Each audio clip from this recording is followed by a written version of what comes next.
30 on the button, and so welcome to our September Transit Riders Council meeting. Andrew Albert chairing.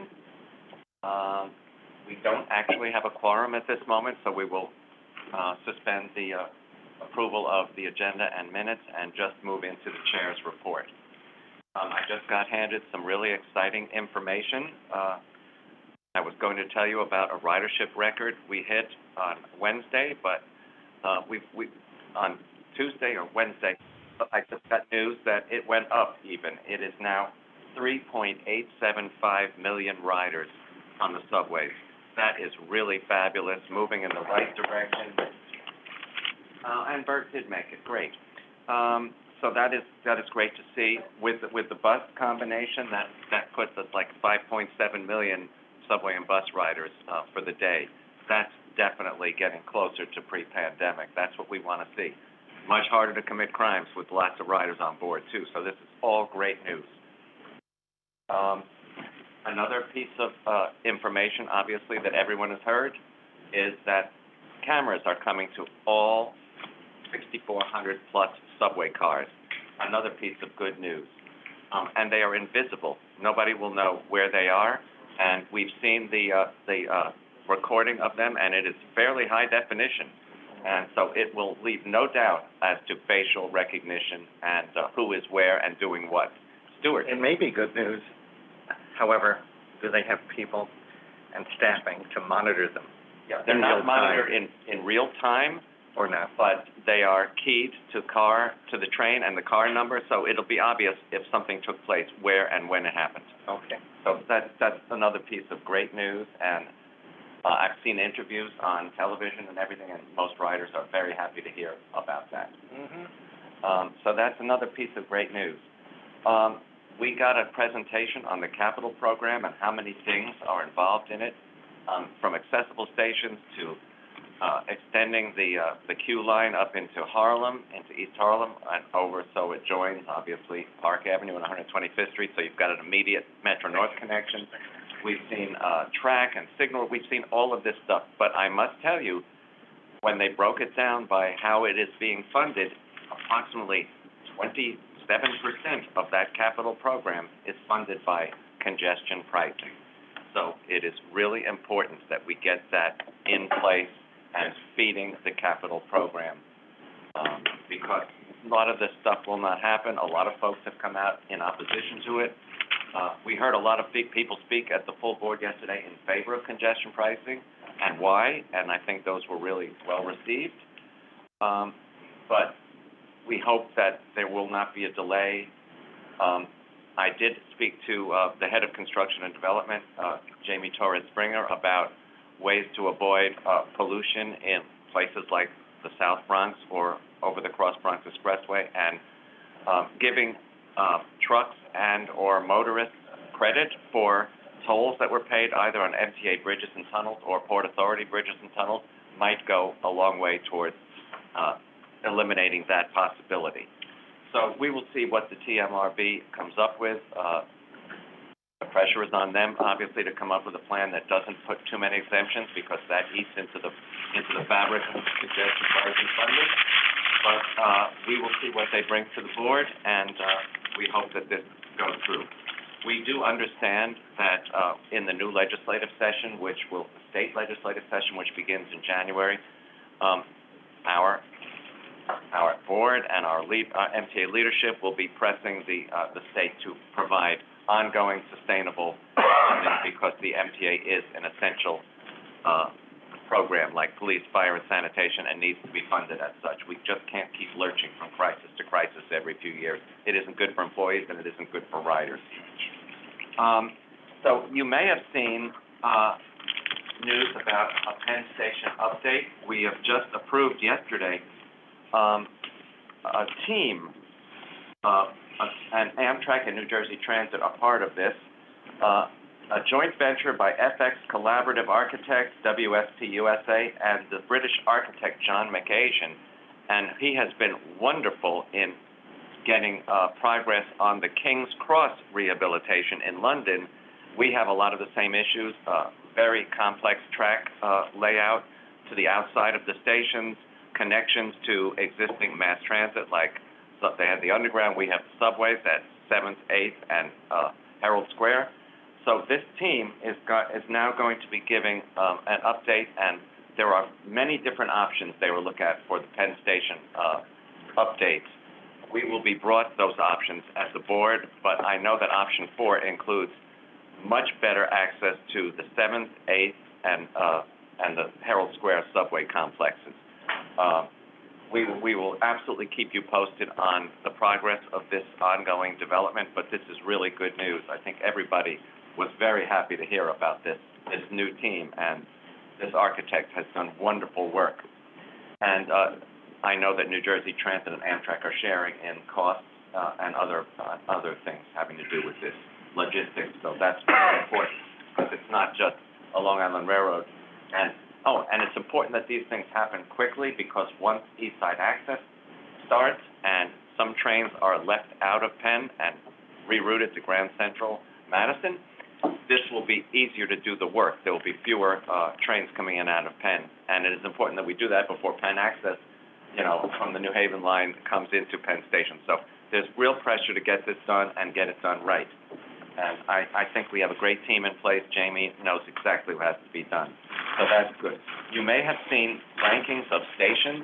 There is now polling going out, and people are giving their opinions on various aspects. And I'm a little surprised that most of these stations are in one particular area, considering I ride frequently and I can critique stations all through the system. But the worst ranking stations are 110th Street Central Park North on the 2 and 3, 116th on the 6, 125th on the 2 and 3, 191 on the 1, and 149th Street, 3rd Avenue on the 2 and 5. And interestingly, the highest ranked station was Eastern Parkway Brooklyn Museum on the 2-3. So, Harlem and the South Bronx stations need attention. There's no doubt about that. I have heard and seen there's an inordinate amount of homeless individuals that have taken the 110th Street Central Park North Station on the 2-3 as their residence. It's continually reported, and police are there, as well as the Department of Homeless Services. They're given help and references, but what I don't know and what nobody has yet been able to tell me is how long they remain in that help and with those references before they come right back to the system and take up their old residence. It is going to be getting to be cooler weather, so we need to watch that we're not inundated again by folks, the homeless. We need to find shelter for these folks. I know we're also trying to find shelter for the bus loads that Governor Abbott is sending us, but, something has to give at some point. The feds have to step in and give us the help we need to make nobody living on the street. That's what we are. We're a city where nobody has to live on the street. If you've seen photos of the area adjoining Skid Row in Los Angeles, it's unbelievable how large a population is living in the streets. Yes, they have a more benign climate than we do, but I don't know how benign it was when it was 110 degrees in LA. So there are issues. People shouldn't have to live in the streets in our country. Andrew? Yes, Chris. The one thing I did get a little disturbed on the survey, because I know I did the survey as well, but nice to hear about the stations you mentioned, but, they're also forgetting there's homeless in other areas, in other This wasn't only homeless issues that were... No. I want to finish what I'm saying. I'm mentioning homeless as number one, but the cleaning of the stations, that when she mentioned, and Deborah mentioned it at the board meeting during that, 7th Avenue, I'm glad it looks a little decent, but again... That's Avenue on the B&Q? Yes. I said decent. I'm not saying perfect, but the other issue is the edges have not been fixed, and I know I have bought... Platform edges? Yes. Because you can look at them now, they're ready to crumble. 111th Street on the 7th, it's ready to come apart, and they have done absolutely nothing there. If I mention every station, and I know I put this in the survey, and I know a lot of people did, we're like, why are we hearing stations that, certain stations that they should be checking accessibility category number one? I don't hear them saying anything, because there's elevators that have not been cleaned. This is the perfect topic for our speaker today. Okay. That's why I asked for... Then, can I rechange my question then?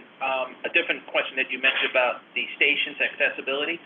We definitely know that the list for RFPs are supposed to start, the Chiefs FA is listed, Church Avenue, and there's other stations, but we just wanted to make sure when they do this work, we gotta make sure it's more ADA accessible. And I accessible understand there's a around. list of 70 stations, to be made accessible in this next group of, so, I don't know that Barney will be speaking to that, but we can find out, we can get that list if you'd like. I have the list. Okay, then you know they're working on it. Yes, but when I said it, I'm happy that. Now, as to conditions such as you mentioned platform edges and things of that nature, there is an operations side of the station, agenda, and then there is, the construction and development, and our speaker today is gonna speak to more general issues, but he can well address who should get the complaints about what you just mentioned. And He I- will speak about a host of station issues today. Yes, and I do put it into the complaint log. I know we're pressed for time, but the bringing up the station cleaning effort or lack thereof. So is it appropriate to re-raise that with you? I don't think Barney is the guy Okay. for that. Station operations is, he is Okay. a little higher We'll, than that. we'll keep it for another time. Okay. All right. So, moving along, interesting, on the rating of subway lines by passengers, and some of these are not as high. L, the G, the Q, and the 7 were rated the highest. Obviously, the L and the 7 are CBTC-equipped lines, so they get a more frequent and more reliable service, although Lisa, a frequent 7-line rider, has told me of some headways that shouldn't be. So there were obviously issues that day. But amongst the worst-ranked lines are the D, A, and the JZ. I'm shocked the C isn't on there because the C has had, we're running as much service as we can with the crews we have available for a long time. The C has been a little better as of late, so maybe this was a more recent poll. But I find that interesting. The A is obviously the longest line, 30 some odd miles from Far Rockaway to 207th Street. So, Demetrius has mentioned that they are staffing people at both Dyckman and 207th to make sure the A's get moving on a regular basis. They've been doing prevention issues, so the last weekend, the A's only went as far as Rockaway Boulevard. They didn't go to Leverage or the Rockaways, which surprised a lot of airport users. But, and of course, that the JZ is now restored to Parsons Archer, so the Z is once again running in rush hour, so that little blip is off the horizon. So, I think it's great that they're doing polls and that they want to hear what riders think. And riders are giving reasons why they're saying how they're rating these lines, and I think President Davey is going to take those. He's very, very interested in making things better. He's made that very clear to us. Oh, great. Let me just go on that Omni has reached a heck of a momentous milestone. Last week, I guess, 500 million tap. And they are moving expeditiously to get half fare and reduced fare options available on Omni. I believe if you're using an electronic device, that may already, once you log in and update your account, it may already be available on electronic devices, not on the cards yet. That is coming, Only the I test think, cards. before the end of the year is what I'm hearing. So I think moving towards Omni, machines will be installed soon.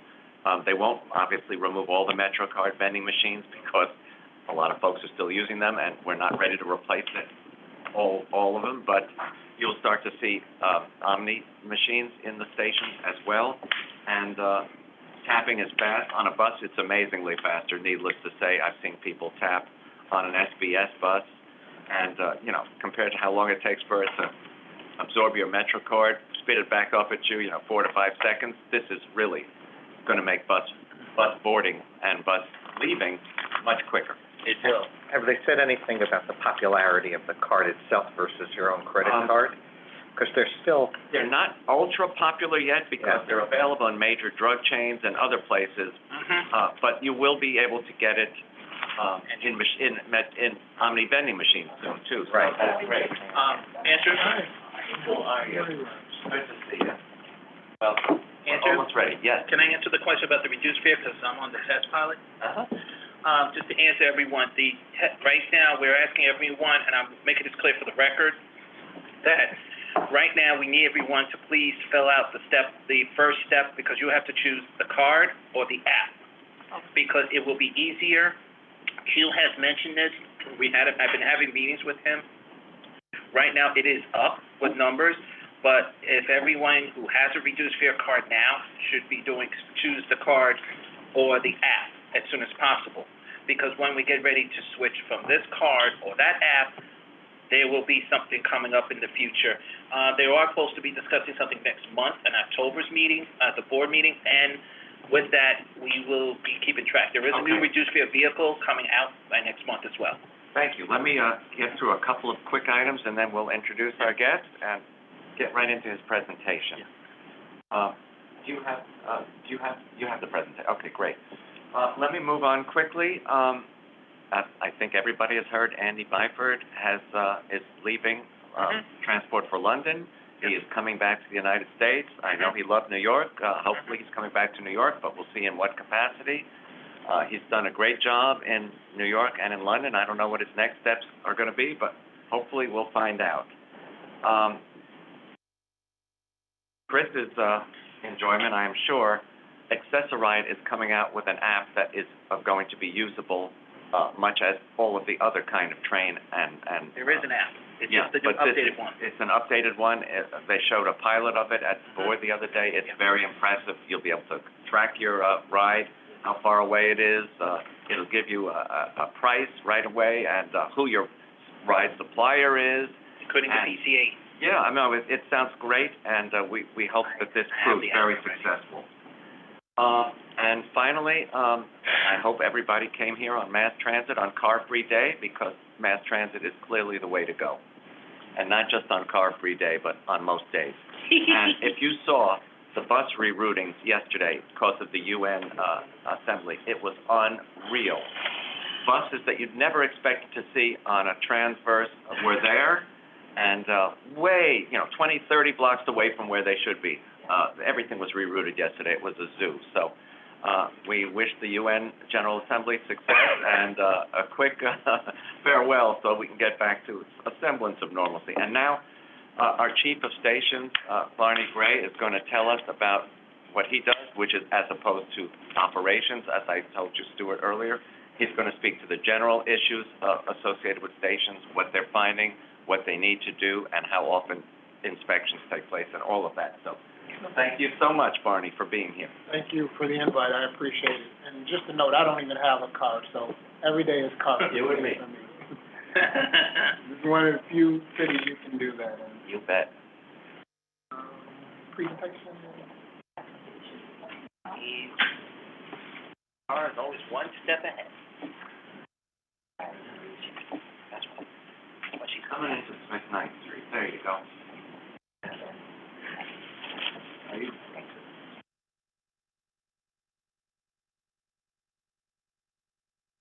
Well, as I said, thank you. I appreciate the opportunity. And there's always some confusion between sort of what we do and what transit does on the other side.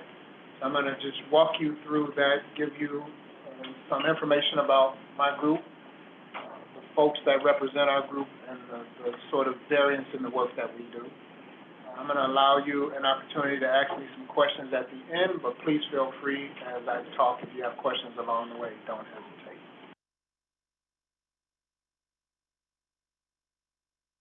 So I'm Barney Gray. I just look amazing. I've been in this public space now for over 20 years. I've been in New York just 2.5 years in the current position that I'm in. Previous to that, I was at the Chicago Transit running their capital construction program. And although the size of the programs are tremendously different, they're a third of the stations and, half of the ridership, the issues and problems that exist in both cities are similar, right? They're both 100-year-old systems, and so I believe that opportunity put me in a really good position for this opportunity. And so we're excited about the program. We have a lot of interesting things and stuff that we're doing, and I'm happy to be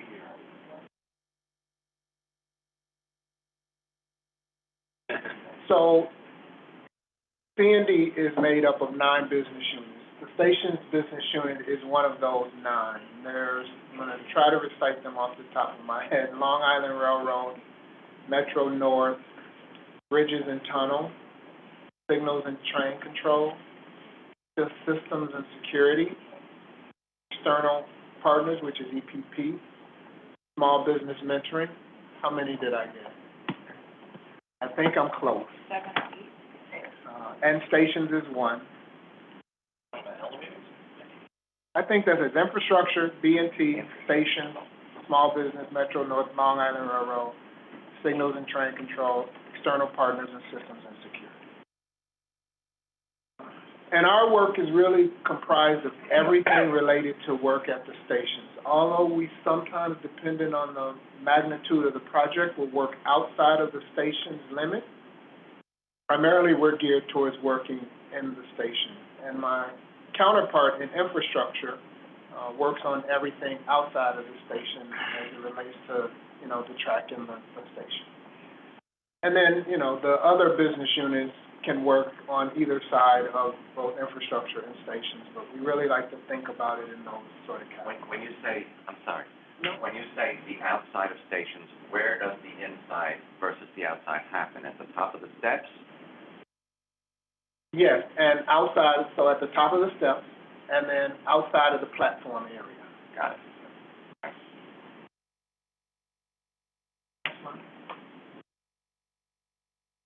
I have 7 direct reports. We have an internal staff of about 200 people, it's a little over 200, about 207, that are assigned to making sure that the work we do is actually possible. Everybody always sees the construction, but there's a lot of effort behind the scenes that even makes the construction possible. At any given time, we have, in excess of 400 consultants. When I came in, the first thing we did was sort of reorganize the business unit so that it made sense in terms of the magnitude in which we were going to be trying to deliver the program. And so Linda Tan is our Vice President of Technical Services, and she has all the disciplines related to the engineering staff. We have mechanical, structural, civil engineers that represent the group, communication, and so she manages that staff, which is slightly under 100 people in those efforts. Bill Montanelli is the Vice President who manages the actual construction efforts. So his team, which also comprised just slightly under 100 people, is really responsible for the design and the construction efforts as they relate. We have 11 CEOs. Each of them has on their plate, each program director has about $1 billion that they're managing, and they have, 5 program directors, 11 project CEOs. So that gives you an idea of what a person is managing on a daily basis. And then Anthony Fabrizio, who's the other vice president, works on the control staff, which consists of estimators and schedulers and safety and HR, all the administrative functions related to making sure that we can deliver the projects and programs. They also have budget and training, so anything associated with the work and or the resources to support that effort is Anthony's responsibility. We just brought in a new vice president, Peter Brighton. The program has gotten too big for Bill to manage on his own, so we're going to split the program up so that Peter can help facilitate some of those efforts. And then Matt, that's why on the bright line, right? I'm going to tell him that. I second it. Couldn't resist that one, sorry. No, it's okay, I'm glad you said it. And then Matthew has sort of our mega projects. He's working on a 14th Street bundle, Rutgers as well, and an 8th Avenue. So you go to the next slide. Our program is about $9 billion in various phases of the construction project life cycle. You look at the pie chart, over half of our program is dedicated to making the system accessible. And I'll go into some numbers, additional numbers related to that as well. Another over 25% of the other part of our program is state of good repair. Right, and that can mean, structural components. It can also mean things like tile and lighting, but it's really making sure that we keep the system in a state of good repair. Escalator and elevator replacements is slightly under 15%, and that is the replacement of both elevators and escalators that are at the end of their useful life cycle. Typical life cycle for an elevator or an escalator on the system is about 25 years. So we have roughly about 200, slightly under 300 elevators and slightly under 250 escalators on the system. So that gives you an idea of the magnitude of the work.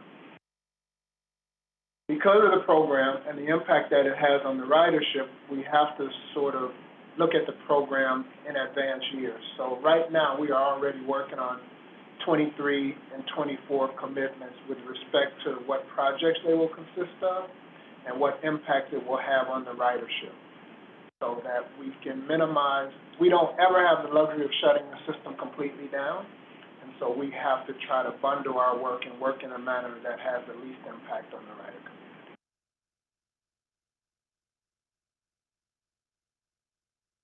So I touched on accessibility and state of good repair and replacement. So in terms of accessibility, so our goal is to make the entire system accessible by 2055. To date, we have about 131 stations that are fully accessible. I think we have another 9 that are partially. Don't quote me on those numbers, but they're pretty close. And so if you think of the 472 number that I talked about and the 131 accessible and the 2055 date I just mentioned, that gives you an idea that we need to do about 10 to 15 stations per year to stay on course.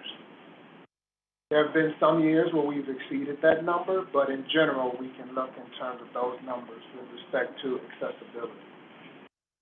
State of good repair is always based on the 5-year and 20-year needs assessment.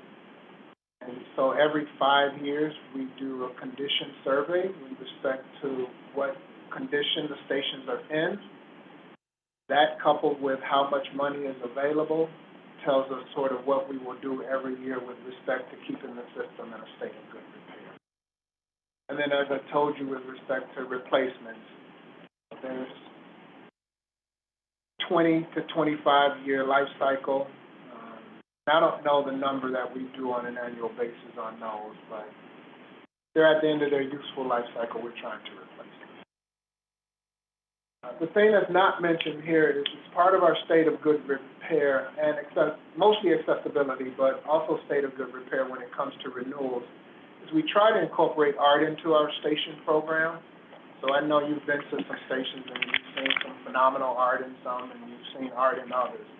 But there's always a plan and a target to make sure that we're addressing the needs, keeping some art into the program. While you're discussing state of good repair, how often does the station managers or people assigned to a various station go and do a walkthrough and look at what items might need repair or replacement? Agreed. So the short answer is, I'm not sure. But I can tell you we work with our counterparts on the operations and transit side collectively. And so we're always looking at the stations and what the needs. Some stations don't quite make it to the 5-year or when we will visit, and in those cases we have to go address those immediately. We have some very historic stations, as you're aware, with magnificent tile work, but it looks like the tile work has been abandoned or it's going to fall or it's filthy, and we don't want to lose this wonderful piece of history. I agree. And so 2 things. One, when we go to a station, right, and you have to understand, we work, on a budget. There's always more work at a station than the budget allows. So there's always this balance of where do we stop. But we have been trying to get better and smarter with respect to what we're doing while we're at a station. If we can address some needs that may not have been on the list for repair. While you're doing something else. While we're doing something else, President Davey mentioned that. Yes, and the budget allows, and so we're working with Transit on a refresh program to see if we can do some additional things while we're at a station, because we hate to go to a station, put an elevator in, and we know the wall behind it is in need of repair. So we're really trying to look at things and Another reason I asked that question is, in an earlier discussion, one of our members, Chris here, mentioned that the platform edge at Seventh Avenue on the B and Q line is, like, not in good shape. So I'm wondering how often those kinds of things are inspected. right. And so I don't know, Right. in fairness to them, I'm just not sure. But they always, when we see situations like that, they will either reach out and see if we're planning work or if we have work, and it's an opportunity for us to do it. They also have their own internal forces that do work as well, and sometimes they will address it. That works on 111th Street.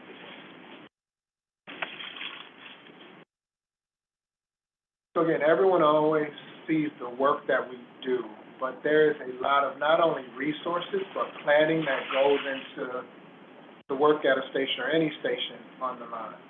And it starts with identifying sort of the needs, and that's done through our condition survey, as I mentioned, that's conducted every 5 years. There's a 20-year needs assessment that is conducted every 5 years as well, and I don't know if they coincide with one another or they're on different calendar years, but from that, we sort of start to select the projects that will be part of the program for not only the 5-year, but, which year within that 5-year program that work will occur. After we select it and establish the budget for it, we then actually have to design it. And once we design it, we write the contract, and then we solicit the bids and hire the contractor. So the work in my group with respect to stations really happens during the execute and define phase. Although we are part of the process in both the identification and the selection phase, our ultimate responsibility is in the define and execute phase. We have a number of delivery methods that we use. Design build has been really popular for 2 reasons. One, it was a mandate. But more importantly, it allows us to get things done faster. We can sort of start construction efforts while we're still doing the design, so we don't have to wait for the design to be 100% completed before we start the work. So we've reduced the life cycle with respect to the time it takes from start to finish of a project. Because of the size of our projects, most of our work is 24 to 36 months at any given station. Right? Now, there's some outliers. There's some things that take a year, some things that, but in general, when you look at the size of our work and the work that we do, we tend to spend 2 to 3 years at a station from start to finish. I have a question on. Yeah, I see that. Lisa, go ahead.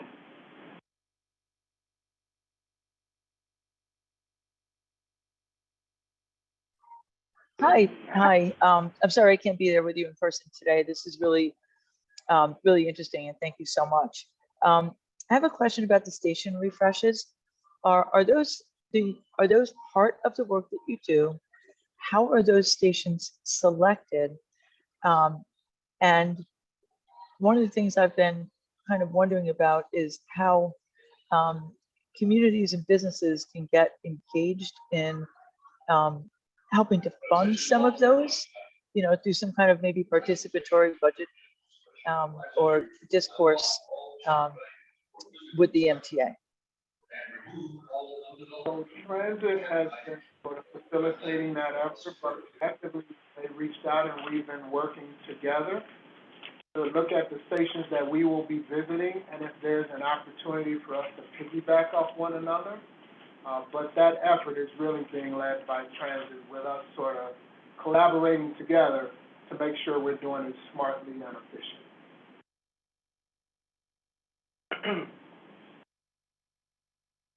Andrew, I have a question. Thank you. Just piggybacking off of what Lisa, On this slide, yeah, Sure. absolutely. So, she was asking you about the first half of the chart. Now, I'm interested in the second half of the types. So for the active projects and the ones that are upcoming, can you give me a sense of the percentages by type of what you're doing? Is the larger focus on our underground stations or on our elevated stations?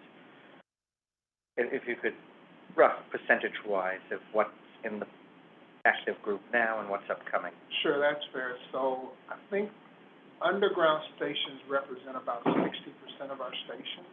It might be a little higher than that. So just by the sheer magnitude of how many of them are underground, most of our work is going to be on the underground station. Okay. And then what was your other? No, of the types, yeah. So you're saying the projects align with the numbers we have by type right now? They do. So when we look, right, we're looking at borough equity. We want to make sure we're looking at all the boroughs, addressing needs across them collectively. We have to address the state of good repair that is in the worst condition, so that also plays a factor. And then the ADA distribution, are we making sure that we're being fair and equitable with respect to, the ADA community? Thank you. Andrew? I'm going to take you in 1 second, Go Chris. ahead. But because of what Stuart just mentioned. Are Staten Island railway stations under your purview as well? They are not. They are not. Chris? Question, when you do the, work on the accessibility, because I'm a member of ACTA, the concern is getting onto the train where the elevator's in the front, and then there's a platform where the hump is in the middle. Problem is we're seeing is, and I know Edith Prentice before had the same issue. If the elevator's in the front, like at Fulton Street where the 2 or 3 is, and the hump is in the middle because there's always staircases in the way, there's not enough edge room. And that's where we have a lot of the issues with accessibility for wheelchairs, walkers, and any mobile device of accessibility have the hardest time to try to get to the middle. If there's any... Of course, front Yeah. determined by what direction you're going as well. Yeah, that's what I meant was, and you're correct, Andrew, I should say front on the downtown 2 and 3. There we go. But back of the uptown 2 and 3. I'm Right. a little distracted, sorry. But you're absolutely right. The concern is any station you go to, the elevators are very hard to get a walker or a wheelchair. Because my mother, who's on here, has that issue, like Times Square or J Street Metrotech. The J Street Metrotech, the elevator is all the way near the J Street area, and it's an obstacle course to get around it. And that's the issue that it's very hard because there are times people have to go through the yellow line, which is not safe. We pray that the R train's in the platform because then you can try to drop quicker, but it's not that safe. There is a lot of these concerns. And the hump should be more open, more for one end to the other end. So I don't know if you work with QML. Yes, I do. Okay. You and I work together. As I said, I am an ACTA member. Okay, good. So Quamel and I meet at least monthly. And so, because he's sort of become our eyes and ears with respect to what we should be doing to address some of those needs. So I have a regularly coordinated meeting with Quamel and his staff. To Sarah make sure Berry, that Rachel Cohen. Yes. Rachel Cohen is in that meeting Yes. as well, to make sure that we're addressing some of those needs going And just so everyone know, I am the guilty one for Atlantic Barclay because where Sarah Berry and I, and well, my mother, as well as another member, we had issues with the 2 and 3 because where the 2 is, it doesn't matter what equipment it is, the hump, the train is already up in the air, but the platform's all the way down. It feels like you're in a 2-staircase train getting on. So we do put it in. It's just that we just need to know when it's going to be fixed because it's really hard for a walker in a wheelchair because they can fall and hurt themselves. My mother almost fell and hurt herself almost at 34th Street, Penn Station on the A train, same as Edith. I think you made the point. Yes. Thank you. I was waiting for you to say that, Andrew. Can I get a quick question in? You talked about inspecting stations. Right across the street, the Bowling Green station has an elevator that runs, I think, 3 levels. The windows on that elevator have been smashed for several months. Anybody gonna notice that, replace them? I can take that back. Absolutely. That one's easy, in terms of getting an answer as to when they plan on repairing the broken window. I don't know. I'm not a member of this group, I'm a civilian observer, but I think it's a good question. It's interesting considering how many MTA brass must go and use that I particular put in station. the complaint in. I still didn't get a response back. Chris, there's only one elevator there, right? Two. Oh, That wow. one only goes to the northbound. Once you go down and then you swipe your card, your Omni, then you get onto the No, up, there's down. one here that goes three levels. Yeah. Street level one, Yeah. yeah. That's the one I use. I think it's just one elevator has damaged glass. Yes. Okay. It's the main one. It's the street level goes to the Manhattan bound, Bronx bound. Then, once you go down, then you have to connect to the other one once you pay your fare. Yes, that's the one. And one other question about Yeah, elevators, very quick, I would like Barney to be able to finish his presentation. about Barclays. Okay. And actually, I'm almost done. I was talking about delivery methods, and so most of what we do will be design build, just because the efficiencies and it allows us to get things out faster.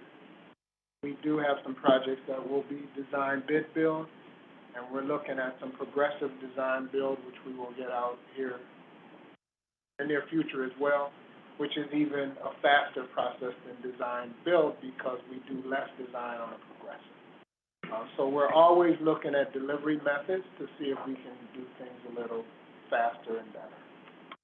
Are you using the same vendors to, let's say, tackle a particular area? It's like if they're a qualified vendor that's doing the design build, are they working on multiple projects in the same areas, or?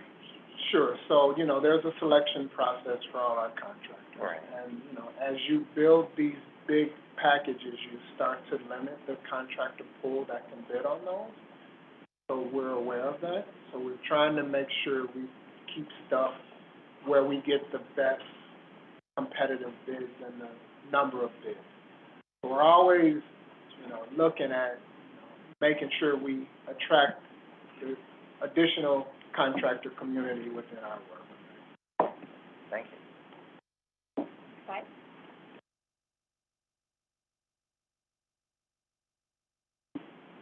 So, and I think that's Q going on in elevator there. That's Livonia. I know, my mother was there. And so this slide really says we are aware of various types of work that needs to happen at a station. And we're geared towards making it accessible for everybody, but we also know that there's a state of good repair component that's really important to that as well. And within that state of good repair component, there's an aesthetic component as well, that we like the stations to be clean and, a positive experience for everybody. And while that is not at the forefront, because it needs to be safe and accessible first, we are aware of those concerns and we are addressing them and taking them into consideration when and where we can. And with that, I will allow you to ask questions if you have. Great. Deborah, you want to state your question? Yes, I do. I was very interested in what you said, and the picture where Quebec Q is, I was there also. I was the walker. But honestly, I know you've only been there 2 years, and I'm saying this.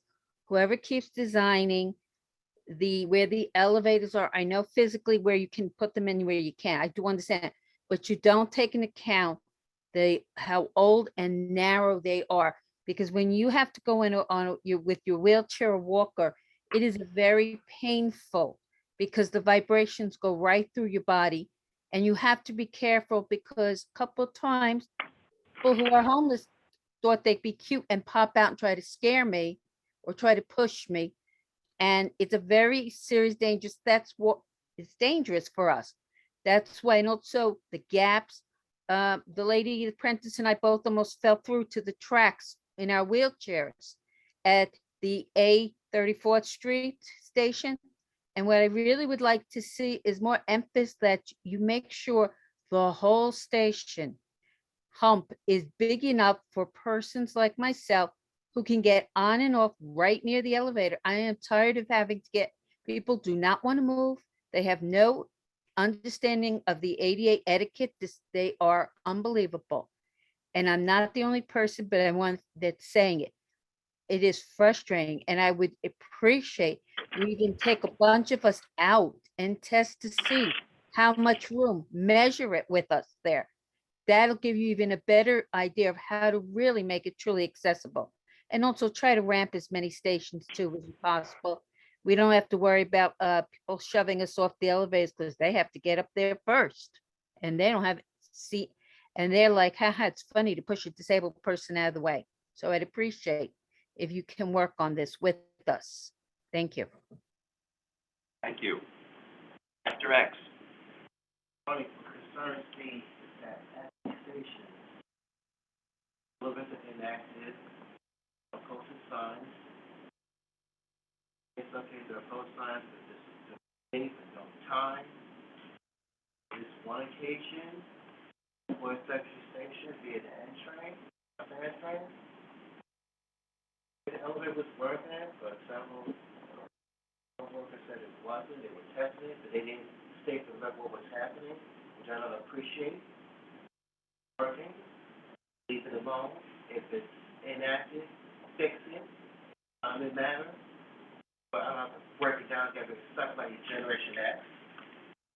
Also, I'm getting set up with people putting, going to elevators, with open stroller, cars, hands on, etc., bicycles, steady things. Okay. So, right up there, shoulder should be folded. Cars, hands on, skateboard, roadway should be back home. That simple. That's if you want a better transit system, you need to put the brakes on these clowns who cause these problems. You need to see riding e-bikes or scooters down subway platforms. That's how great it's gotten out there. Listen, I ride the same system you do. I see the same things you see, and I hear them. And they take up room on the train. They do. If there's such a great method of transport, why not take it to the station, leave it outside, and take the train?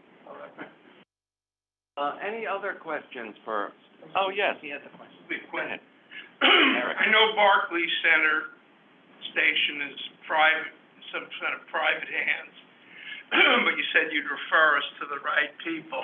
The escalators at Barclay Station, they only work, only one is working.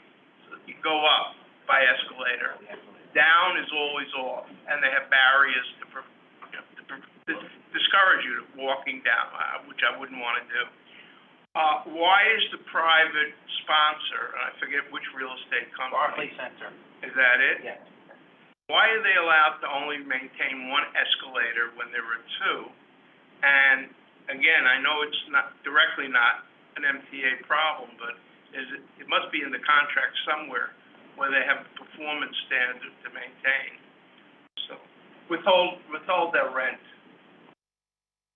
So obviously I'm not, Well, who would be? but I will find out for you. Okay.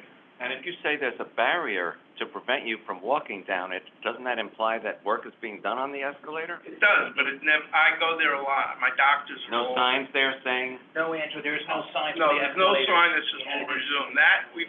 That I find that, it was, anyways. There is a station I use where the elevator is broken, the escalator breaks down every other week, but they at least post a sign. It's where I get off the B and connect to the 6, whatever that is. Yeah, Broadway Lafayette, the escalator, it's sad, it must be 102 years old, so it's constantly breaking down, and there are mechanics there all the time, so I accept that it breaks, it's wear and tear. But Barclay is not that old. Okay. And somebody should look into it and punish the real estate owner of that property. I'll definitely look into it. I try not to punish unless punishment is required, but we'll look into it. I'll just add that, and I also have a question also on cleaning. When we had the Long Island Railroad elevators out because of the water main, which is now back to normal as of 10:30 this morning, but there has been, Barclay Center does have a phone number there, and people should be calling them, but the problem is they're not maintaining that issue, because I know Q was there with me last Tuesday, and we were not pleased that the elevator always has to be closed, and there's nothing wrong with it. It's also, it needs to be washed inside. There's graffiti in it as well.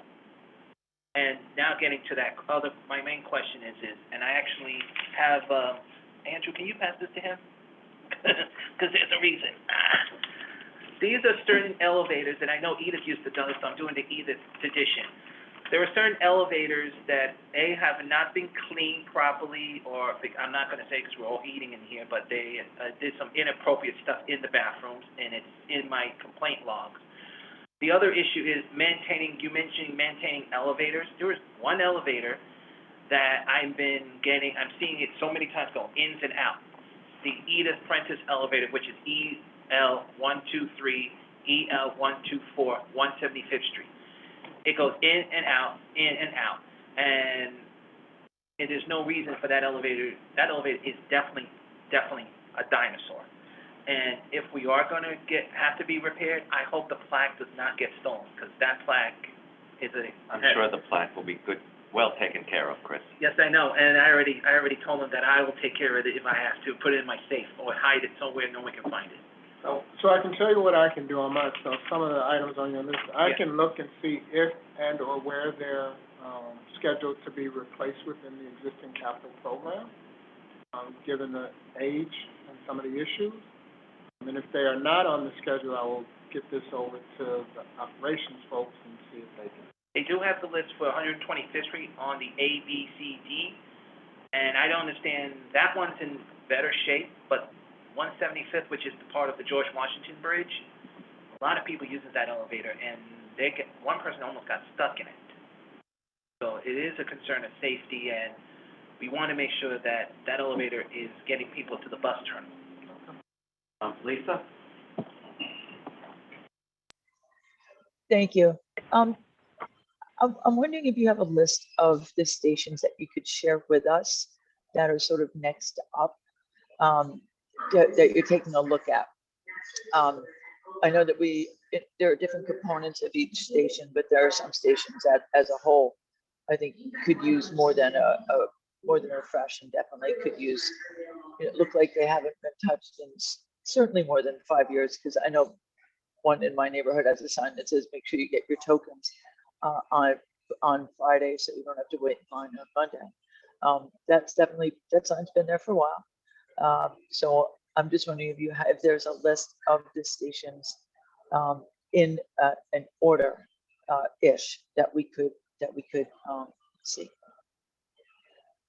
So the list that we would have, and I'll see if it's actually, shareable, would just be a list that included either elevators and escalators to be replaced, or elevators and escalators that will be installed new. I guess I'm going beyond elevators and escalators, looking at stations in general. State of good repairs in stations. Okay, so I also have a list of stations that are part of the program to either get a renewal, some type of component repair, or made ADA accessible. And I will see what from that list is shareable, and I'll follow up with you. Appreciate that.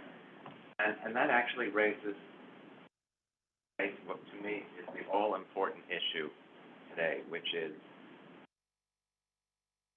who reports station conditions to the proper department for repair? Is it the clerks that are in a station on a regular basis? Would they report it? Would the station managers periodically go through stations? Is it an inspection team of yours or someone in operations that checks stations? Who is assigned to actually do that, and how frequently? So it's all of the above, right?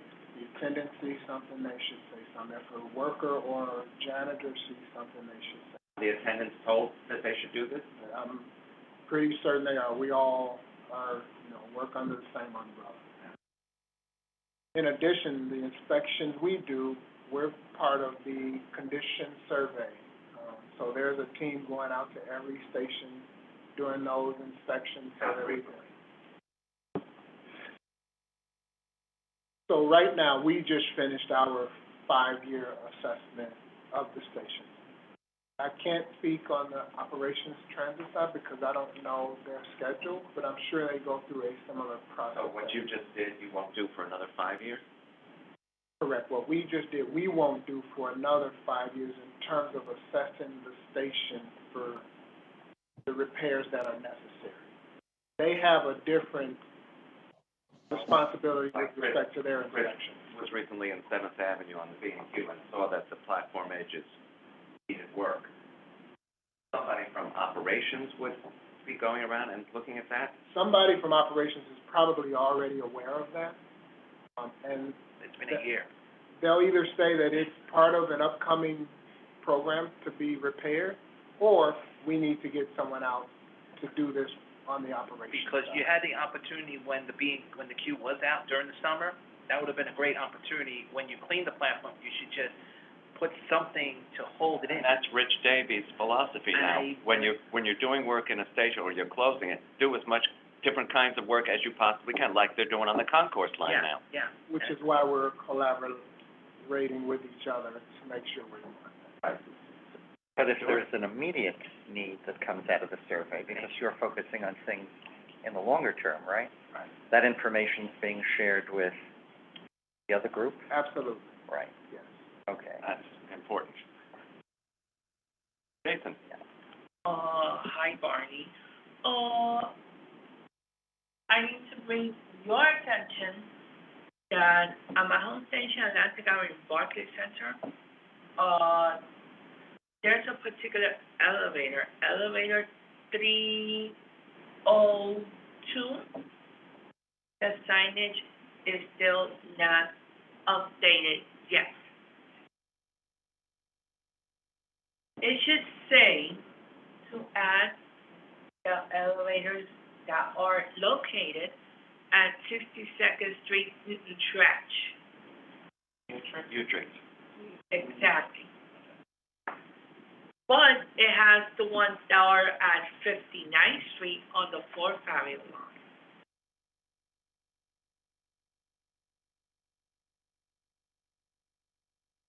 We're looking up. Because in case if that elevator is broken down, because it happens all the time.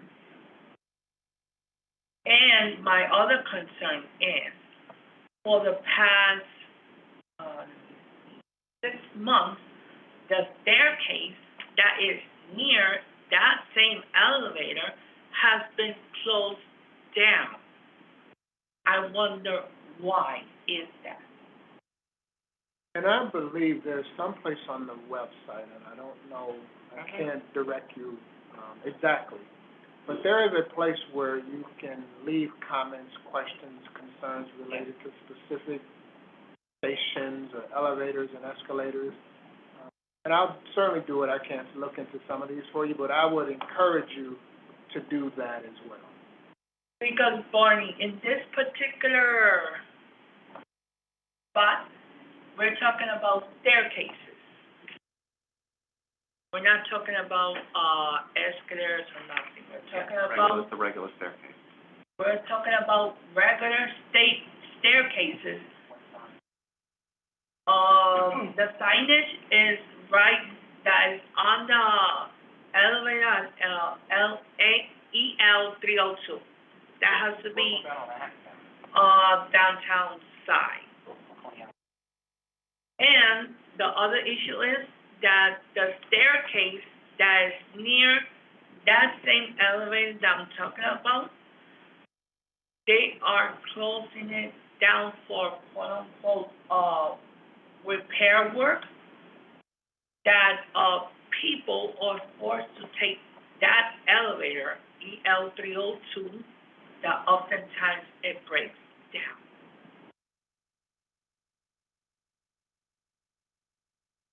Doing that, and I'm sure the folks that are responsible for the maintenance, operations, I'm cleaning, sure they're aware of it. And aware of most don't of these. our escalators and elevators send an electronic message when they go down that they're not working? I think I was told that does happen. Andrew, it does. I can vouch that, because I do get the outages.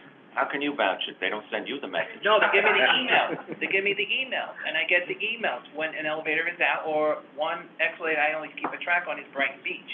But- So, I'm sorry, go ahead, Sue. But it wouldn't be your group anyway that would be. It would not be. Exactly No. what I was trying to say. So one of our rules is oversight, you know, and you have a very robust management team, looks pretty good. Funding is determined for you. What's your biggest challenge right now from doing what you do? These things that everyone mentioned today are very important, but they're not under your purview. So in terms of what you do, in terms of the capital process, what's your biggest challenge Yeah, that so this we- board should know about? We Yeah. have a really aggressive program over this year and next year. I mean, we're coming out of this COVID environment. And so it's been really challenging from both a contractor perspective as well as a staffing issue. A lot of people decided during COVID that they wanted to take some time off or work from home. So my biggest challenge is making sure we can deliver what we've committed to from both a staffing perspective, making sure that the contractor pool can keep up with our work. So we're constantly trying to engage new contractors because of the magnitude of work that we have. Is there any project or projects we should know about that are falling behind because of that issue? No. No? Today, It's just a general right? Yeah. Yes, but today we are asking people to do a lot more than is sustainable over the long run. We have a phenomenal group of people who have gone above and beyond, but it's not sustainable, and we have to get them something. Increasing that pool, right, got it, thank you. When the monthly, I was told there are monthly inspections of the elevated structures undertaken to make sure things aren't gonna fall off, or bolts or whatever. And they do outside the stations. Do you get reports on those inspections at all? So they are constantly doing inspections, I would imagine daily. There's a number of groups on the operations side that does that. The only way I would be involved would be to the extent that they were looking for us to either support them in some kind of way. So if they see, and if they do an inspection on the outside of the station while they're inspecting elevated structures, and they see a structural issue, that would be reported to your department, right? No, they would actually take care of it. They would. Oh, okay. But if it was an existing project, We would. they would share They that would with share you? it with us. Right. Okay, great. I know you are time limited, so we'll take one more. Mr. X.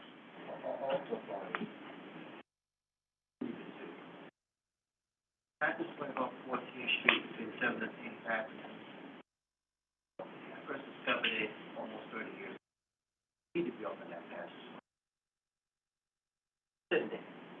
Be open. I can Make look, it easy for the buyers. again, I 14th can, Street between 7th and 8th? yeah, we have a project at 14, so let me, Now, that's on the 14th. He said 14. 14th. 14th. On 14th Street. between 7th and 8th, yep. I got Yeah. you. Right. I mean, I first noticed it approximately 30 years ago.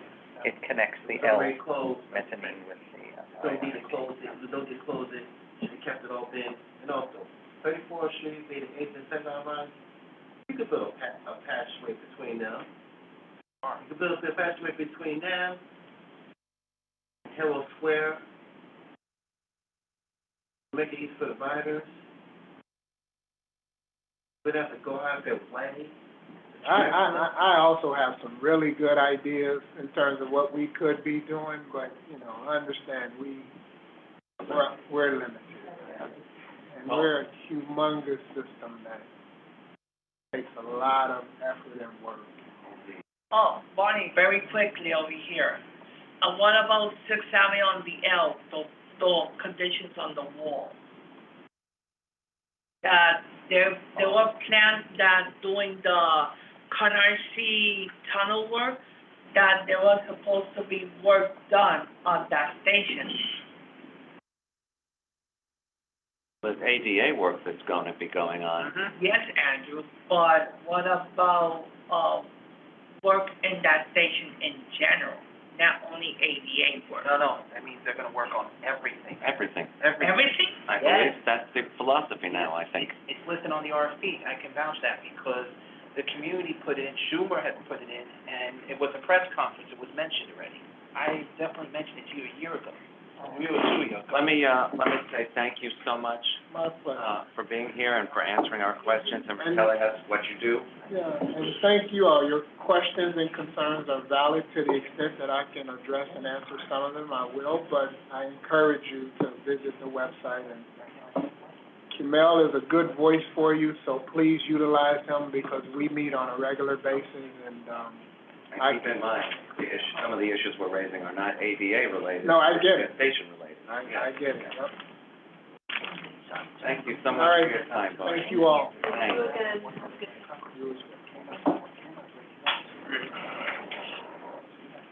Okay.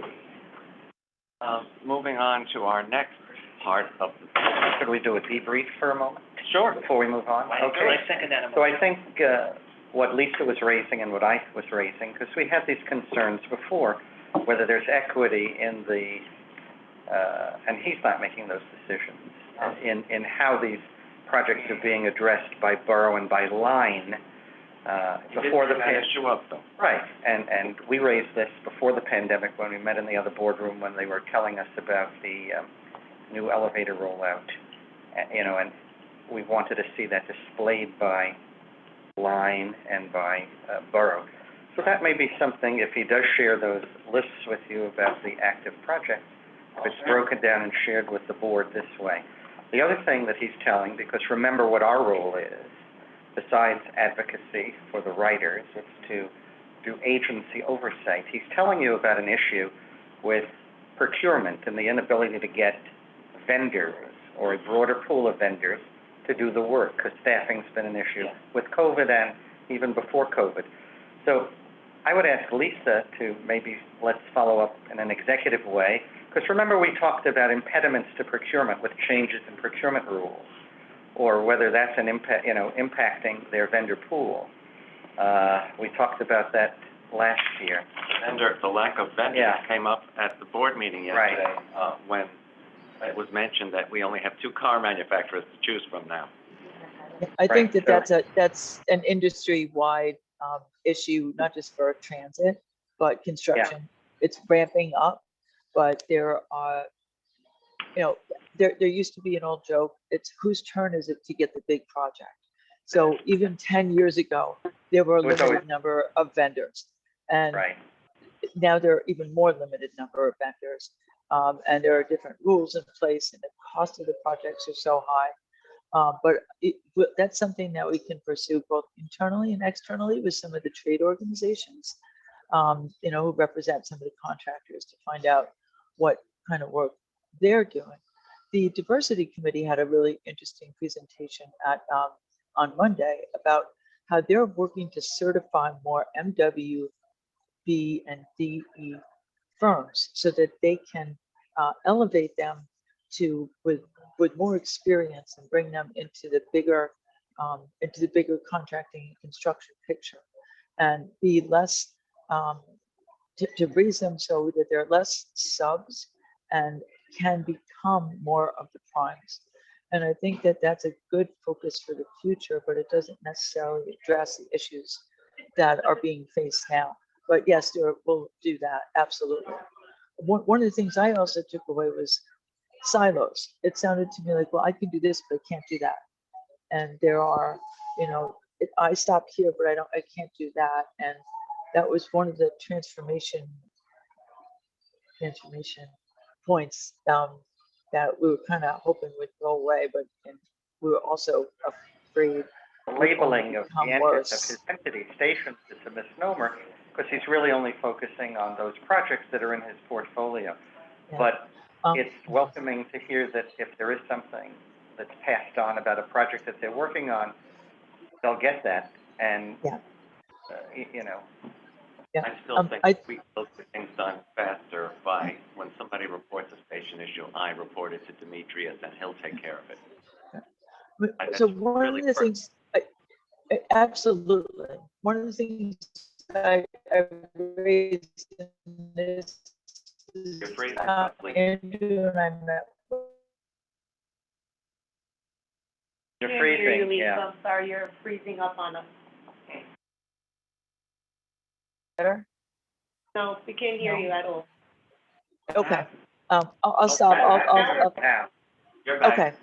All right, so we had a meeting with Rich Davy the other day, and one of the things, he was talking about the station enhancement initiative, and it got me thinking a little bit about what I tacked on at the end of my question, is how communities can weigh in. Aaron, You know, Memphis we is would freezing like you to up. see done. Yeah. I'm sorry, your communication is very sketchy, so we'll have to follow back up. All right, I'll follow it up. Okay. thank you. This concludes the Elvis Presley portion of today's meeting. But Andrew, Yeah, no, the one, I just wanted to piggyback, well, be honest, piggyback on what Stuart's saying.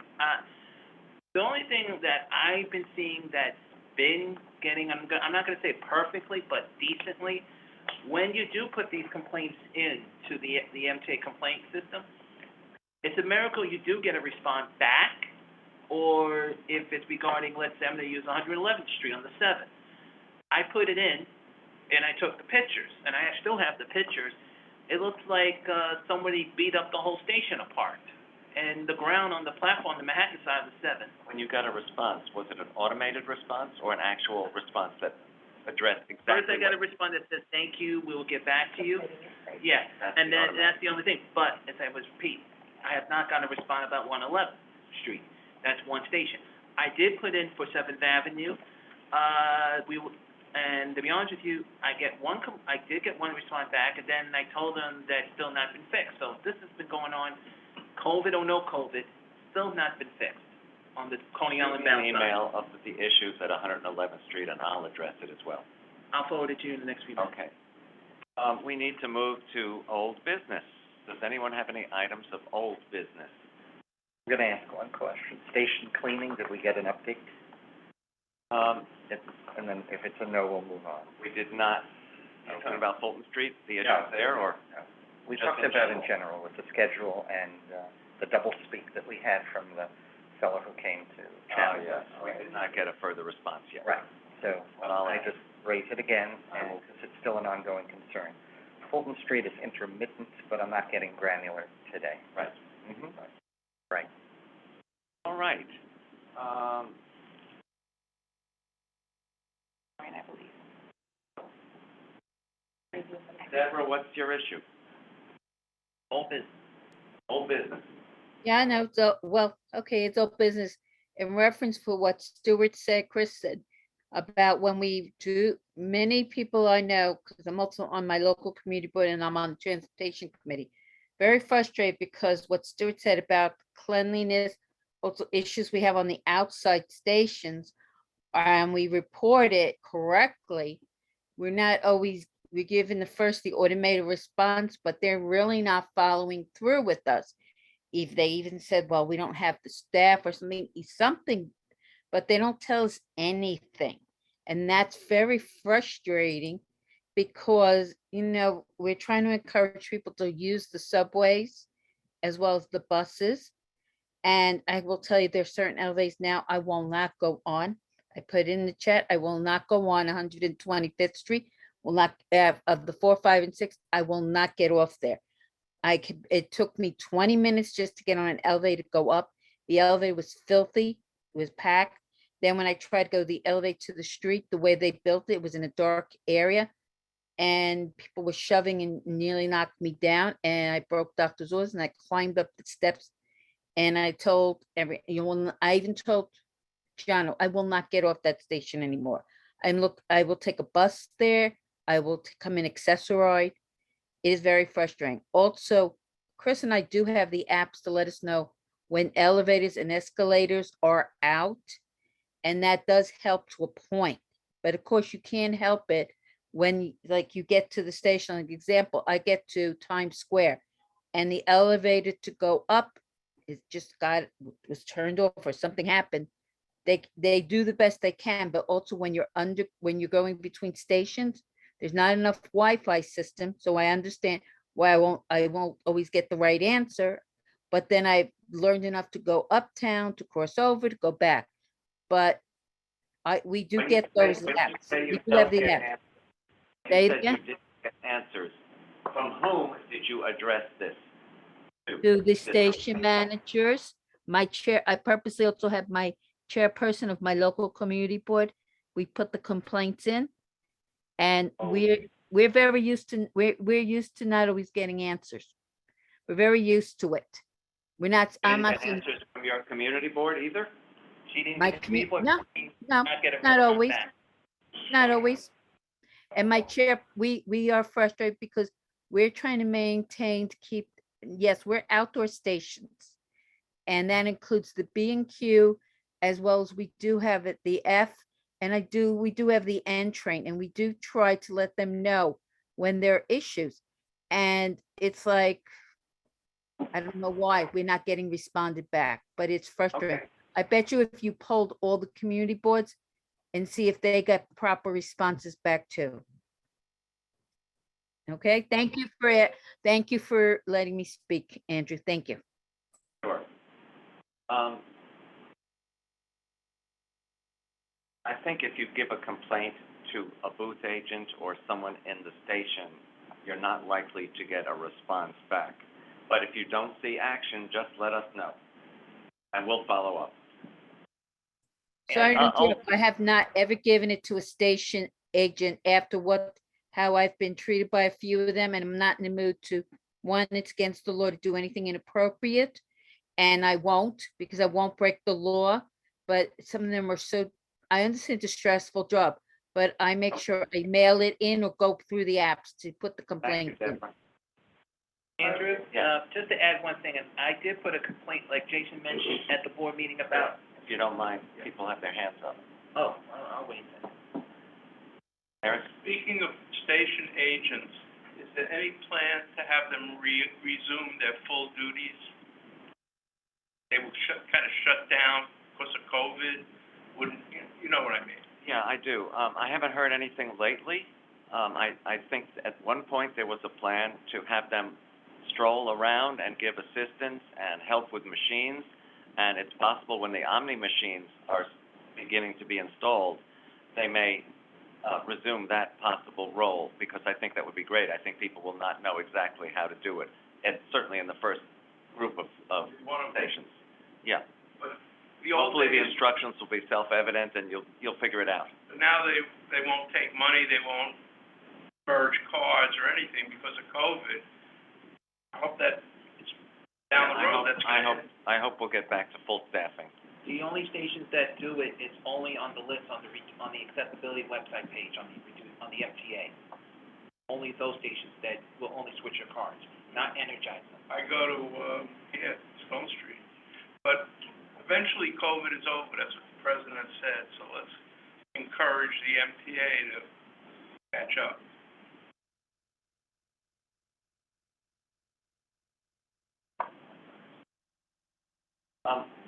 While we are lucky enough to now have a quorum, can we have a little late, however, approval of today's agenda? Motion to approve. Second. Anybody opposed? Great. And the minutes, everybody received them? Any corrections, additions, or may we have an Andrew, I'd like to approval of make the minutes as Andrew, I'd like to submitted? make a motion to approve the minutes as read, they're fine. Second. As submitted, you mean? I said that, thank you. You said read. But Second. okay. Read, submit. Thank you. Mr. X. Okay, so what I hope is that, mentioned before, there are only 2 buses running between Marlboro and Queens. We need more buses. 2 buses, what in Queens? I missed. 2 buses running between Queens and Marlboro. Oh. Q44, Yeah. Q50. Yep. Former QBX1, they said it's 4. Also managed to double C, Kate and her tagging product a few months ago. We need more buses running between those 2 poles. For them to tell us we have at least Marlboro and this one that ends Queens is inexcusable. That's a slap in the face. That's an insult. No. need to implement more buses between Marlboro and Queens. I can give you a proposal, I can't do enough, I'm just typing it, but there are many buses that can run between Marlboro and Queens, also to run to Brooklyn. We have repeatedly asked for a bus route from the Bronx to LaGuardia Airport, as so many employees who work at LaGuardia live in the Bronx. We thought during the Bronx bus redesign we were getting close. We got some encouraging news, but it just hasn't happened yet. But when we asked that question again, they said they would look at it when they were doing the Queens. When they're doing the even between us, I asked Julie McLean this same question, and she refused. Refused. Yeah, she said that it wasn't feasible. I can think of routes using the RFK bridge that Even makes a great deal of sense. even the BX41 FedEx bus service will be the most logical route, and she said no. Right now, on the Queens redesign, they do have the Q50 to go to LaGuardia Airport Yeah, but that's already in Queens. and Bronx, going to the Bronx. Remember, the Q50 goes to the Yeah, Bronx. but they want to replace the Q48 under the proposal. Oh, from Flushing. Yeah. Okay, let's move to new business, which I assume folks might have some items. Stuart? I'd like to bring up new business, if we could cue up the photos. Old new business, okay. Many, many moons ago, we talked about the authorities' efforts, whether through the capital projects or through enforcement, to make sure the rolling stock was protected. So in Queens, recently, trains that were stored underground on the Queens Boulevard line have been tagged. The graffiti is elaborate, so it sounds and smells like they had a lot of time to do this. So we've spent a lot of money to improve track detection, people being in areas that are not authorized. At the Kew Garden Yard? This is... No, that's the Corona Yard. It's the Corona. Oh, Corona. But the other picture that we'll... Boulevard train. No, but the other picture that we're going to see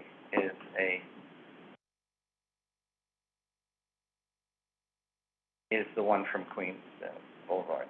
Jamaica Yard. Right. Yeah. Correct, yeah. Okay. So, right, and this is brand new equipment, again, multiple colors, designs, had a lot of time to do this. So again, I think we have an obligation to revisit the issue in a broad way, whether it's transit police, whether it's tracks, structure. Yard security. Well, this didn't happen in the yard, it happened when the trains were stored on the road. Road. Correct. They're just being stored there now to prevent further damage. So, So this happened while they were in service, basically? no, Oh, they like store on the tunnel? express tracks. They On the store express trains track, You mean relay? on weekends we or need on overnight. express track, Exactly, Andrew, you know. exactly. Yeah. Right. Or the IRTs also, they were tagged in the tunnel, not in the yard. So I think we, again, should explore this old issue. This is very instructional, because if they have time to do this, somebody who means the system hard, bad, could have time to do something much, Right, much and worse. it's penetrable, right? So are the patrols not happening because of COVID? Is it something else?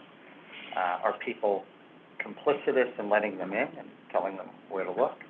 I think we should revisit the issue. Can you, send me those photos?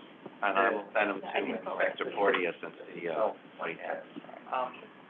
Andrew, just to add with Stuart, we also heard that it's also on the R46 because they were also on the Q as well, because there was a Q train that had to go out of service outside of 96th Street, and we're like, how did it go through the line sprayed?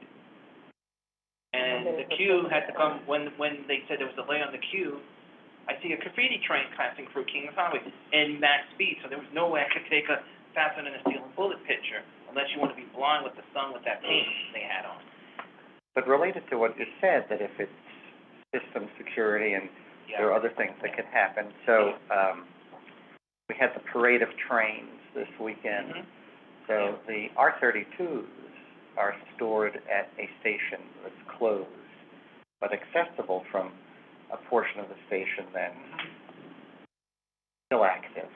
So the authority needs to make sure they, Talking about the court I- museum station? no, No, no. he's talking about I'll talk offline about it, but it's certainly, so they had youth surfing on the trains or doing damage and vandalism.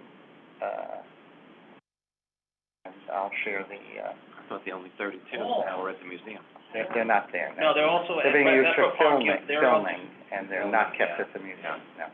Oh, Jason? Oh, I can speak more about that, I can't share them.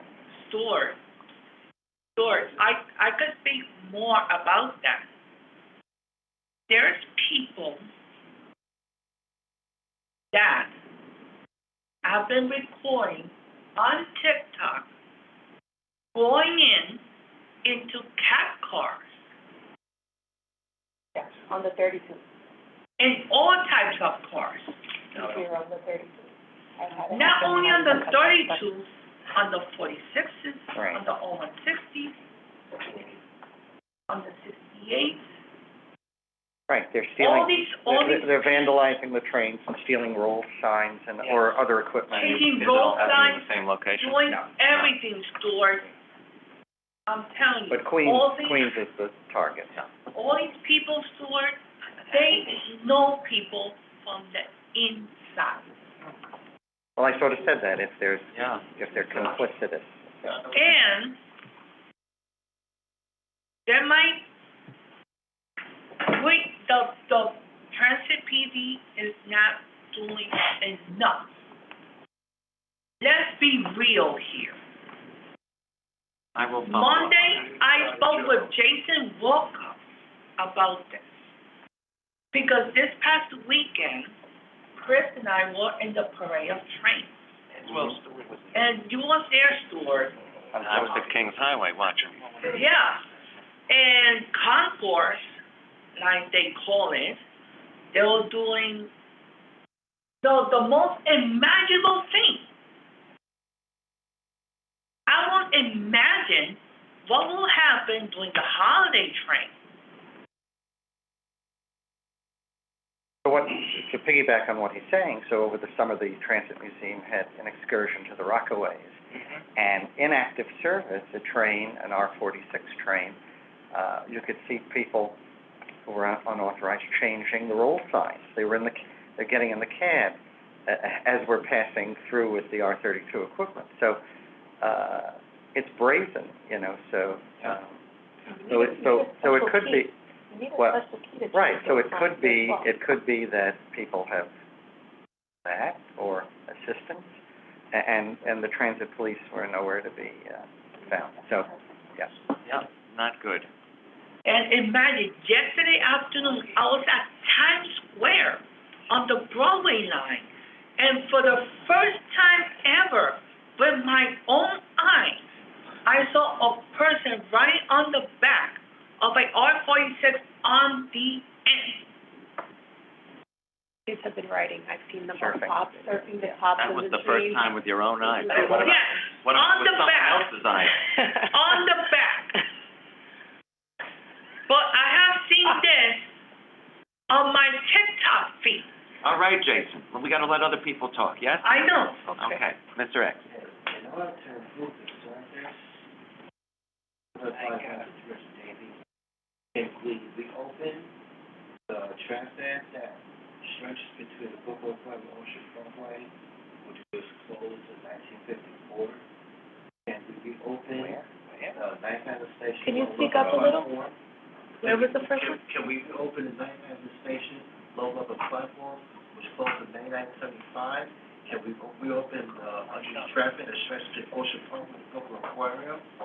Can we reopen Caution and install these cars at the tour association yard? This way there'll be no more delays on the A&C train between the two boroughs. And also, 180th Street, the former 180th Street, which used by the Northwest Westchester, the Border Road, could we open that station and designate for shuttle trains between there and Dyer Avenue? Also, can we reopen the track bed that we used by the MJ train below Central Avenue, which is closed October 1969? Can we do that?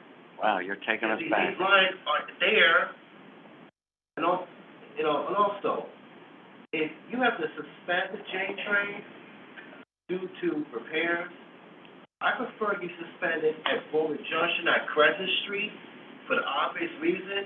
Boulder Junction, you have more ridership, you're a transfer, you have the Line Railroad, Crescent Street, it's like you're on Gilligan Solid. Yeah, but by ending it at Crescent Street, it still serves Broadway Junction. No, what I'm saying is, right in terminate Crescent Street, which has less ridership, why not just truncate it back to Broadway Junction, which is much easier? Because you got transfer to other lines. I don't know why they chose that, but I'm guessing because there's so much traffic in that area, they needed to make sure the tracks were clear rather than end trains sitting there.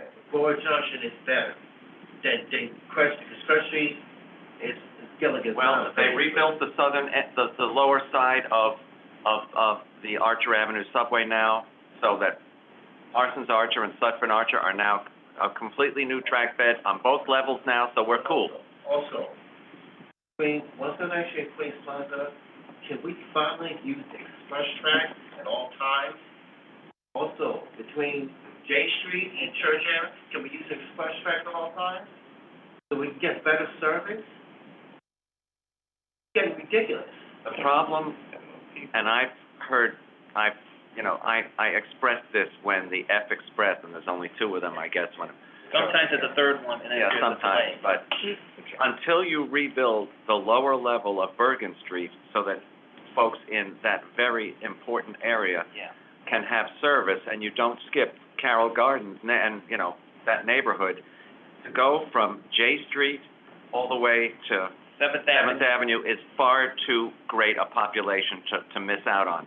Red Hook and Carroll Gardens and, Upslope. and Borum Hill, it's just too much. You gotta rebuild the lower, and I've asked about rebuilding the lower level of Bergen Street, and it doesn't sound like it's going to happen. And how long has this been ongoing? For last 30 It's a years? long time. Last 30 years or Yep. more? And Andrew, just to add one thing, the problem is now why they're only running two express, they still have to work on the signal system.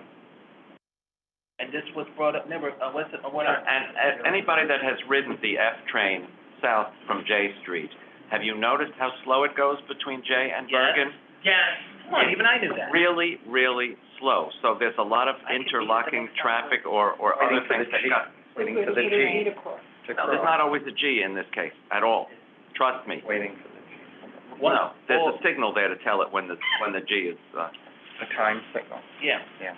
and there are times that, a lot of places they're sometimes slower. the tower's not even listening, because I'm in front of the train, the tower's, he's announcing, he's saying, Fox going to Coney. He's radio, and he's not getting communication. It's also at DeKalb when they're coming off the bridge. They're not, hello, up there, are you sleeping? You eavesdropping on people again? You know I always do that, because at least, I don't have to say anything, but at least I know the truth. How am I supposed to defend, Jessica's, cruise staff, our fan club? I don't know. Are there any other items of new business? I have new business, and I'd like to bring it up. Ultra base? I didn't say that. Somebody else said that. I just have new business. Okay. I'm sorry, but, there are two actually. The first one, Andrew, when you brought up, Accessorize, just want to make it very clear, because the new app, as I was the chair of technology information, we've been keeping informed about the new app procedure. So the new app, it still has to be tested, because the company has to be, the original company is no longer existing. But I can tell you, Debbie, my mother can tell you, we've been tracking the vehicles when I know when I'm supposed to be. I don't have to run down like a maniac, but at least I know where they are. They're still having glitches. We all knew that. But you know what? At least I can call, if I want to set up Accessorize for 2 days, I can do that. The bottom line is with Chris P. and Don, both working with Accessorize, and with Active, we are getting, we did put in our information in. So I want to make that clear that when you asked me to make sure to keep an eye on that, Andrew, months before, I have. I think that app's gonna be a great service. It is gonna be That's what great. I'd use, it's great I'm service. gonna tell you, it is gonna be great. You don't have to go out too early, the Yeah. name of the provider, Mhm. you know, the price, Yes. you know, so many things, right from looking at your device. It's great. It's great, you also have to think how many people actually have smart devices that they'll be able to utilize. Just Because as- a lot of, I don't have a smartphone. I know, but a lot of the accessorized, some of the people are elderly, they may not know how to use some of the devices, so that could also be Mhm. problematic, but it is a good thing for the ones who do. And they can also, just not have to use it on their phone, they can do it on the computer as well, or a tablet. So, Before they leave home, they can. yeah, look it up. exactly, and it does let them know, and I have to say, it's been working, but at least you'll know ahead of time, you wanna pray, you don't wanna get broker service, because then you can call them and say, I don't want broker service, I want the white and blue vehicle. At least you'll know what the vehicle will look, what the vehicle type. That's the thing, but it's actually. Yeah, thank you, well, we're not. The other thing is I know we mentioned about accessibility, Andrew, and a lot of things that are coming up with RFPs that are listed. I just hope with the RFPs that come out, as well as the Brooklyn redesign, that this will be a good opportunity that the Brooklyn and Queens redesign are gonna be adding those elevators to add those buses. Since we know that redesign is coming in Brooklyn, we don't know what the dates are, but I know Queens is around that corner as well. What about elevators? Buses? If you look at the Queens redesign draft number 2, right? They're linked to a certain train stations where accessibility was supposed to be added in the future. If Brooklyn does the same way and we have the I elevator. can't imagine they wouldn't do it the same way. I still like it where they're doing it because you think about it, it still gets the elected officials to know to get the funding in. So we just need to watch our eyes and ears on that. Okay. All right, Mr. X. Just two more things, Andy. Do you think, in order to improve the service, do you think it's possible we can get some trains to run between Wilbur Junction, the second floor, and Broadway Parkway, which has been done regularly since June 19th? And also, you think it's possible we can get trains to run below Broad Street? This way, we can get more riders out. If that train somewhere at Broad Street, it's really annoying. All that should happen if an emergency occurs. If there are no emergencies, bring the trains out to Brooklyn or Spike Lee turns to Crooklyn at all times. So the J is a pretty long line to begin with. Where would you have it end if it doesn't end at Broad Street? According to my proposal, which I first typed over 1 year ago, it would run to 95th Street, it would run to Coney Island via the West End line. Some trains would terminate at 9th Avenue, the low level only, for obvious reasons. So those are your possible extensions? You're not suggesting each of them? Yeah, I recommend that J train does all three below Broad Street. So what Mr. X is talking about, they actually used to do. So they would start a train at the municipal building on the J line, and it would run to 95th Street, or sometimes on the Sea Beach line as well. And they would have these rush hour trains. And it would only go as far as Broad Street, basically? No, it would go to the terminal, but it would be, Broad Street. it would go past Broad Street and run like it did when it was designed to be the Nassau extension. Yeah. So it increases capacity on the, On the what? on the lines that serve, you know, Mid-Street Bay Tunnel. Ridge, Coney Island. Right, the Montague. Do we know what the difference in, I mean, that's a lot more mileage for each of these cars, obviously. True, but they would be special trains that would be there to support the rush hour Used to initiative. been the Brown M used to They would run start special Rs that would, or Ns that would be from the municipal building. there. The tunnel would go, you know, from Broad Street, it would go directly through the I Montague. mean, I'm sure it's a cost Do and it. Andrew, Stuart's 100 billion% correct, because it used to be, because you had so many city workers would come down under the municipal building, and we would take one of them was going in toward Brighton, the other one would also go into Sea Beach or West End.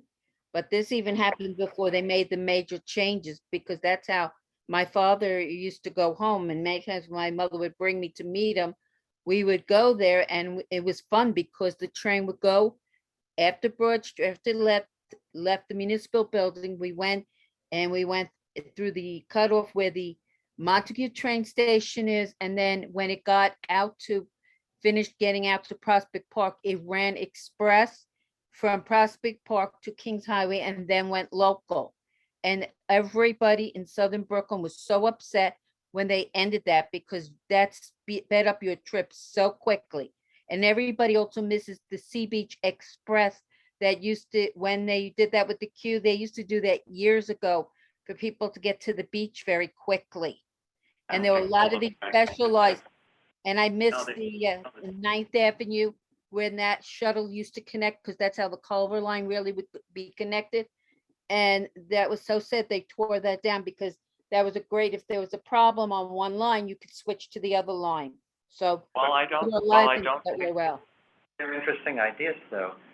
You You know might what? have different travel patterns, and you don't have the same numbers of people. one of the Jobs things don't that I exist think anymore. could happen and would make some sense is to not end the W at Whitehall Street, but to have it continue to Brooklyn, because it's going to the yard there anyway. I know that some of the routes, some of the trains on the way to the yard do Yeah. head into Brooklyn, but that one I think makes some sense.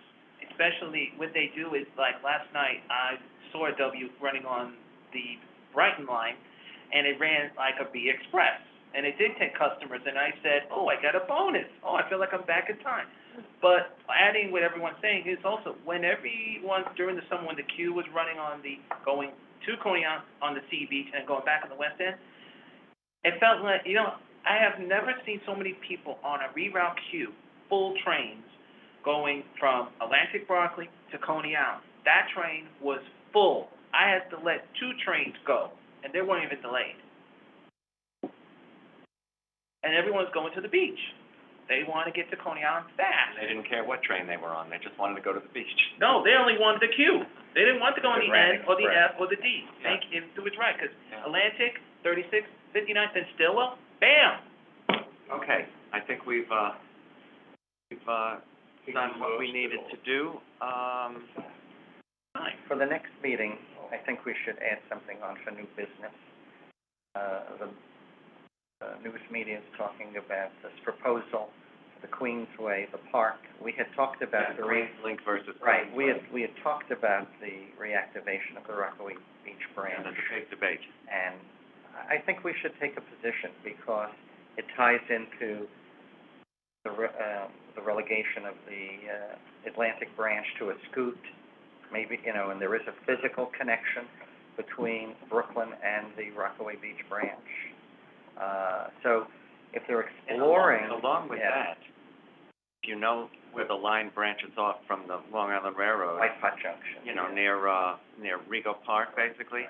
If you restored that and did what you're suggesting, make it the Queens Link, and even sent it to the Rockaways, you could have a service from Penn Station or Grand Central to the airport in like 20 minutes. And we discussed that when they were years ago when they were proposing the air train. I'm not suggesting that I'm a mayoral representative. I'm saying that the topic needs to be Oh, I'm happy to look at that, and the. thoroughly the aired again. proposal, but it be the M train, I think. And I think Lisa could weigh in, I don't have the technical expertise anymore. One of the issues related to that was the uncertainty of funding, if there was to be a connection, sources of funding, and that sort of driving the train, pun intended, about moving to the park option. But if we do that, we preclude so many other things. And it's also tied to the Interborough Express project, because again, and I am on the record, I don't think the authority has the capacity to manage another line. I don't think they're the people they can't maintain what they have now. It's obvious through our Who would you speakers. propose runs into It's either the railroad or a new unit Long that's Island sole Railroad? focused. It's either the I would railroad, encourage- Long Island Railroad, I would or encourage another folks unit. to, if you can, tune into the presentation this evening, or check it out afterwards when if it's recorded.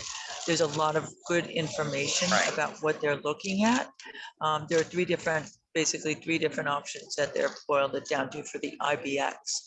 For the Queensway versus the Queens Link, I think that the mayor's office and the MTA said that they're continuing to talk so that Queens Link is not precluded from the Queens Way, which I think is a great relief to a lot of people Maybe. who are continuing to fight for it. Right. But the funding issue is going to continue to be that. So it needs RPA has been a big champion of that, but they're fighting the IBX fight at the moment. So I don't know how many tentacles they've got. And but I do recommend the IBX presentation. We had a sneak peek, and it's really, really interesting, and the options that they're looking at. For the link and the way, there is sufficient room along the right-of-way to have a train and a car coexist. It's just not possible, given the residential development that's there now. It's hoped, but I don't think How it'd many be. feet would the tracks be from You would have to have major movement of the track bed to do this, because this is it's an elevated line, you know, Well, it's an embankment. yeah, it's an embankment, that's what I'm, right.